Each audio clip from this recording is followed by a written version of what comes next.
بسم اللہ الرحمن الرحیم۔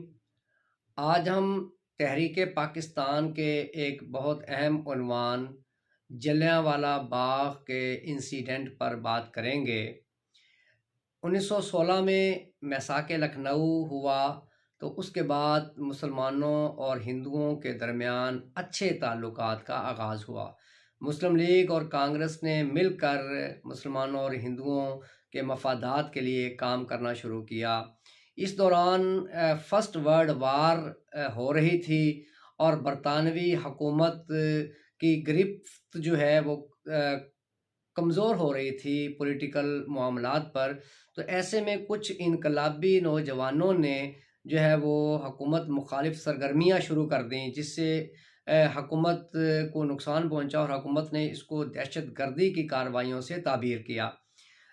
جنگ کے خاتمے کے بعد برطانوی حکومت نے ان کارروائیوں کو کنٹرول کرنے اور اس دہشت گردی کی ان کارروائیوں میں شامل ہونے والے نوجوانوں کو گرفتار کرنے اور آئندہ اس چیز پر کنٹرول کرنے کے لیے ایک قانون بنانے کا فیصلہ کیا۔ اس کے لیے سر سڈنی رولٹ جو ہائی کورٹ کے جج تھے ان کو مقرر کیا گیا اور ایک کمیٹی بنائی گئی۔ تو انہوں نے 30 اپریل 1918 کو اپنی ایک رپورٹ پیش کی، جس کے مطابق یہ طے پایا کہ ایک ایسا قانون بنایا جائے جس کے ذریعے جو کارروائیاں کرنے والے ہیں ان کو سخت سزائیں دی جائیں۔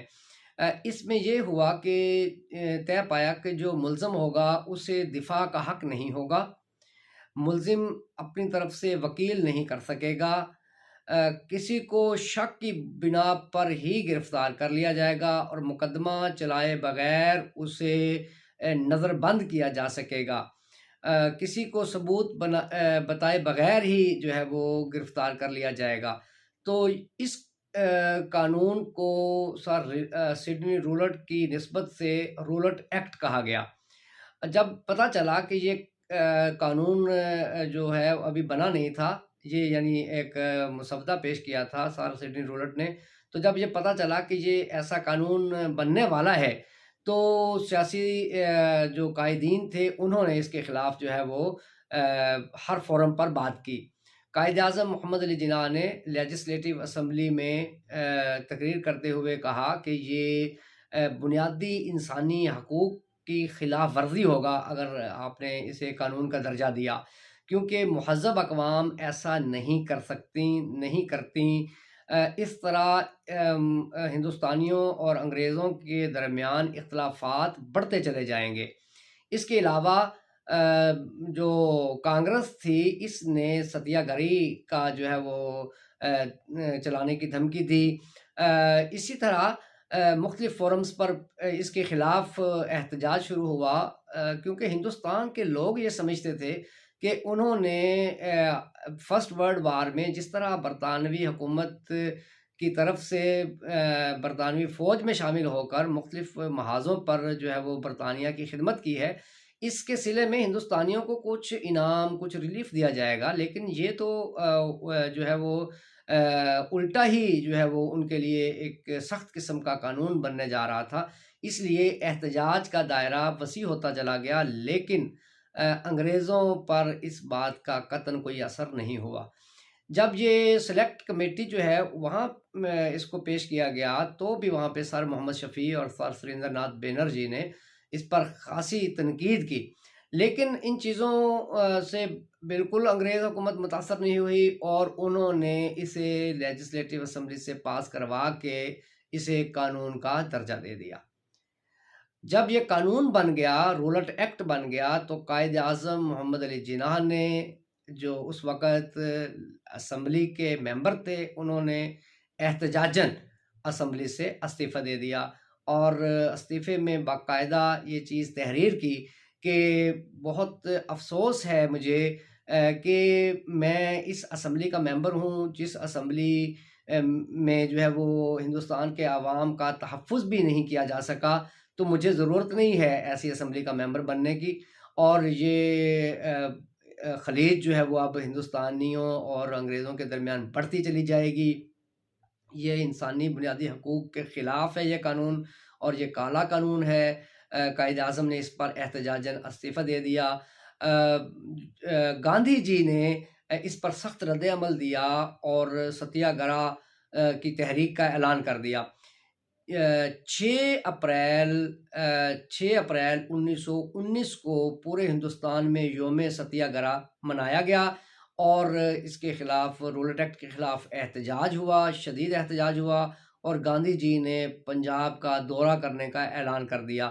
لیکن انگریزوں نے یہ گاندھی جی کی پنجاب میں آمد پر پابندی لگا دی اور انہیں گرفتار کر لیا گیا، جس کی وجہ سے پورے ہندوستان میں، خاص طور پہ پنجاب میں احتجاج شدید ہو گیا۔ یعنی پورے ہندوستان میں احتجاج تھا، لیکن پنجاب کے بڑے شہروں میں، خاص طور پہ لاہور میں اور امرتسر میں یہ احتجاج انتہائی شدت اختیار کر گیا۔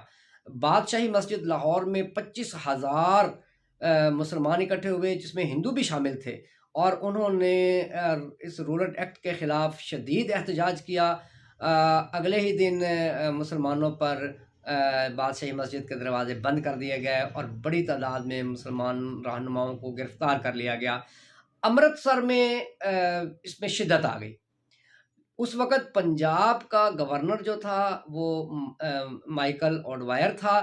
وہ انتہائی متعصب تھا، ہندوستانیوں کو بہت ہی کمتر اور ذلیل سمجھتا تھا، اور یہ سمجھتا تھا کہ ان لوگوں کے ساتھ کسی قسم کے مذاکرات نہیں ہو سکتے، ان کا ایک ہی حل ہے کہ ان کو سختی سے دبایا جائے اور ان کو گولی سے بھی اڑا دیا جائے تو بھی کوئی بڑی بات نہیں ہے۔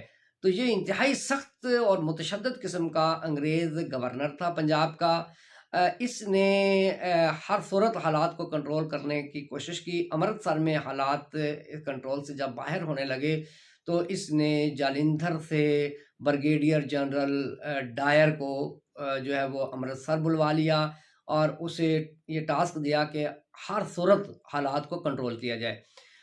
ڈپٹی کمشنر جو امرتسر کا تھا مائلز ارونگ، وہ بھی جو ہے وہ انتہائی سختی کر رہا تھا۔ اس نے 2 بڑے رہنما جو امرتسر کے تھے، ایک مسلمان رہنما تھے ڈاکٹر سیف الدین کچلو، ان کو، اور ایک ہندو رہنما تھے ڈاکٹر ستیہ پال، ان دونوں کو بہانے سے ڈپٹی کمشنر آفس میں بلایا کہ آپ سے مذاکرات کریں گے، لیکن جب وہ آ گئے دونوں تو ان کو دھوکے سے جو ہے وہ گرفتار کر لیا۔ جب ان کی گرفتاری کی اطلاعات لوگوں تک پہنچنا شروع ہوئیں تو لوگ مشتعل ہو گئے، اور انہوں نے جو ہے وہ اپنے رہنماؤں کے حق میں جو ہے وہ ریلی نکالی، اور شام کے وقت امرتسر کا ایک میدان جو کہ کسی دور میں باغ ہوتا تھا، پھر وہ وہاں سے باغ ختم ہو گیا اور وہ صرف ایک میدان رہ گیا جو جلیاں والا باغ کہلاتا تھا۔ وہ باغ جو تھا وہ 200 گز لمبا اور 100 گز چوڑا تھا۔ وہ اس کے تقریباً 3 سائڈوں پہ مطلب مکانات بنے ہوئے تھے، اور صرف اس داخلے کے 2 راستے تھے، وہ بھی بہت تنگ تھے۔ جب جنرل ڈائر کو پتہ چلا کہ ہندوستانی جو ہیں وہ آج اکٹھے ہو رہے ہیں اور احتجاج کر رہے ہیں رولٹ ایکٹ کے خلاف اور اپنے رہنماؤں کی گرفتاری کے خلاف، تو وہ بہت مشتعل ہو گیا، اور جب لوگ تقریباً 20,000 کے قریب ہندو، مسلمان، سکھ وہاں پہ جمع تھے شام کے وقت، تو وہ جو ہے وہ تقریباً اپنے ساتھ 250 سپاہیوں کو، جس میں انگریز بھی تھے اور ہندوستانی سپاہی بھی شامل تھے، ان کو لے کر جو ہے وہ وہاں پہ جلیاں والا باغ میں پہنچ گیا، اور اس نے جو ہے وہ عوام پر گولی چلانے کا حکم دے دیا۔ اور اس وقت تک گولیاں چلتی رہیں جب تک ان کے پاس اسلحہ ختم نہیں ہو گیا۔ 379 لوگ جو ہے وہ اس فائرنگ کے نتیجے میں ہلاک ہو گئے۔ اس کے بعد ایک کمیٹی بنائی گئی، انگریزوں نے اس پر ایک کمیٹی بنا دی اس قتل عام پر، ہنٹر کمیٹی۔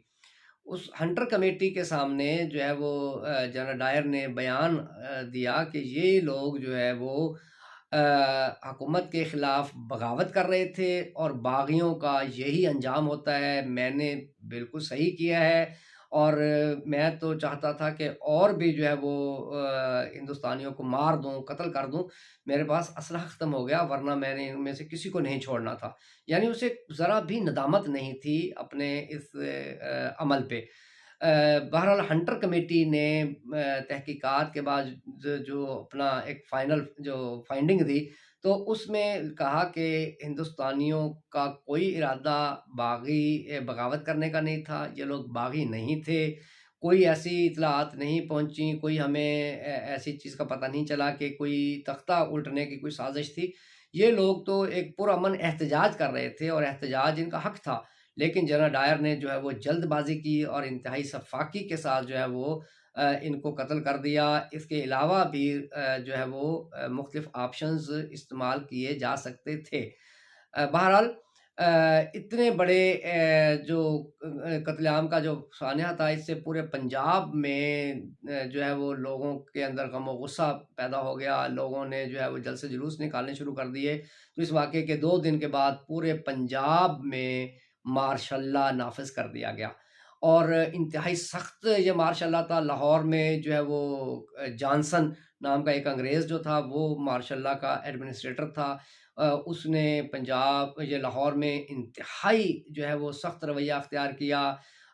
امرتسر کے اندر جو ہے وہ لوگوں نے ایک انگریز خاتون کو زد و کوب کیا، اس کو زخمی کر دیا، بعد میں اس کو لندن بھیج دیا گیا جہاں وہ صحت یاب بھی ہو گئی۔ لیکن اس کے بعد وہ جو گلی جہاں پہ وہ تشدد ہوا تھا اس انگریز عورت پر، وہاں سے جو ہندوستانی لوگ تھے ان کو وہاں پہ رینگنے کا حکم دیا کہ آپ اس گلی سے رینگ کر گزر سکتے ہیں۔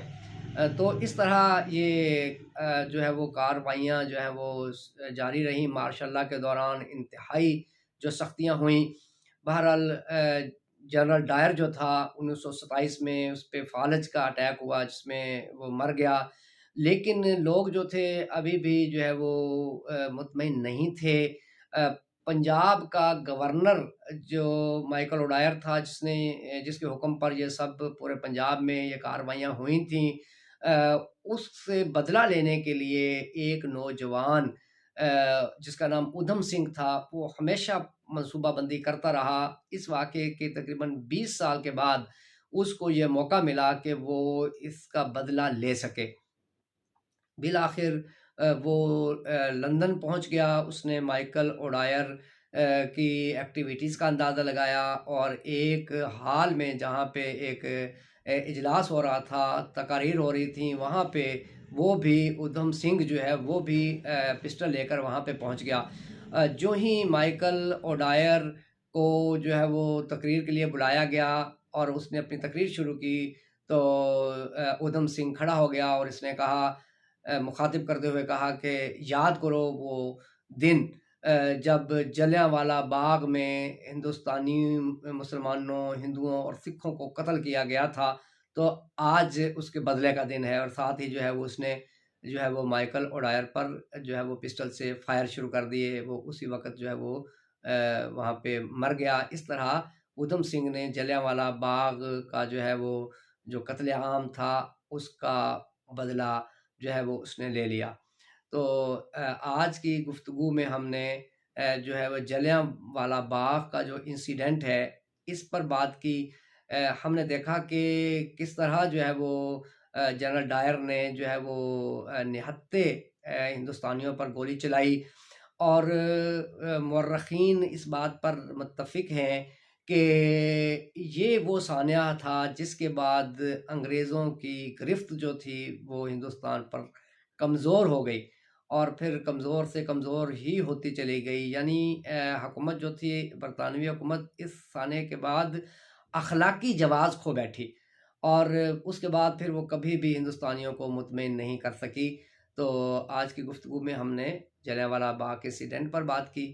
اگر آپ کو ہماری گفتگو اچھی لگی ہے تو ہمارے چینل کو سبسکرائب کریں، لائک کریں اور کمنٹس دیں۔ بہت شکریہ۔